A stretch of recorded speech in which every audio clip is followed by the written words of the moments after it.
আমাদের সমাজের মধ্যে এখন বেশিরভাগে এই জিনিসটা দেখা যায় যে ভালো একজন মানুষ তার খারাপ বন্ধুর কারণে বিপদে পড়ে যায়, খারাপ সঙ্গীর কারণে ভালো বন্ধু বিপদে পড়তে হয়।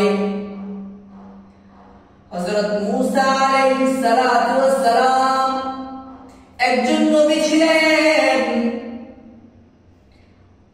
কোন মুসলমান এমন নাই যে মূসা আলাইহিস সালাতু ওয়াস সালামের নাম শুনেন নাই। হযরত মূসা আলাইহিস সালাতু ওয়াস সালাম আল্লাহ তাআলার কাছে দোয়া করতেন, আউযু বিল্লাহ, খারাপ মানুষ থেকে বেঁচে থাকার জন্য, খারাপ সঙ্গী থেকে বেঁচে থাকার জন্য মূসা আলাইহিস সালাতু ওয়াস সালাম বলতেন, আউযু বিল্লাহি আন আকুনা মিনাল জাহিলিন, আউযু বিল্লাহি আন আকুনা মিনাল জাহিলিন। খারাপ সঙ্গী থেকে বেঁচে থাকার জন্য আল্লাহর হাবিব আল্লাহ তাআলা